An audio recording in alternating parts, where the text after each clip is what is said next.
Le 1er février 2021, la Cour constitutionnelle a proclamé les résultats définitifs du premier tour des élections législatives du 27 décembre 2020.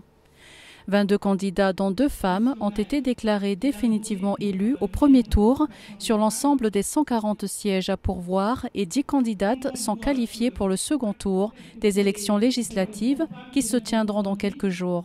Au-delà des scores des femmes candidates, un atelier a réuni 60 participants, parmi lesquels les candidates aux élections législatives de 2020-2021, les leaders des organisations féminines, les représentants de l'autorité nationale des élections en présence du représentant pays de l'ONU Femmes Salvatore Nkurunziza et de la représentante spéciale adjointe du secrétaire général de l'ONU en Centrafrique, Madame Denise Brown, pour faire le bilan et réfléchir sur les perspectives de ce processus.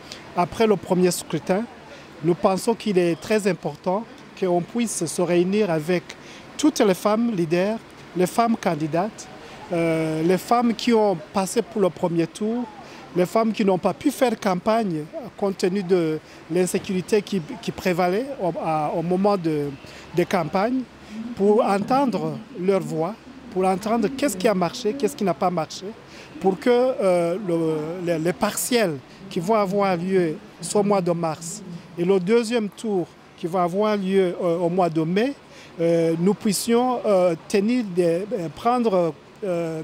apprendre des leçons de son premier tour, mais aussi que les femmes puissent partager les expériences pour qu'elles puissent continuer à avoir la même motivation, mais aussi pouvoir contourner les défis et les problèmes qu'elles ont rencontrés au premier tour.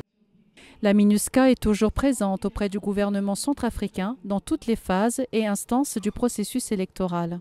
Le MINUSCA a un mandat pour les élections.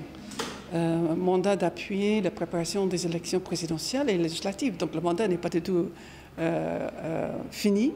Ça vient d'être prolongé donc novembre 2020 et donc on a encore une année pour appuyer les élections. On va continuer à faire notre travail à tous les niveaux. 245 femmes candidates se sont présentées au premier tour. Elles ont exprimé leur volonté d'être candidates aux législatives. Ce chiffre est positif quant à leur motivation. Malheureusement, il y a très peu de femmes qui ont pu passer le premier tour. Rappelons qu'il n'y a que 2 femmes qui ont pu passer au premier tour, compte tenu de l'insécurité. 10 femmes vont aller au deuxième tour et 80 au partiel. Ces élections ont été émaillées de plusieurs incidents, l'insécurité. Plusieurs candidats ne se sont pas présentés dans leur circonscription. Tout ça là, ça fait que les résultats sont ce qu'on connaît aujourd'hui.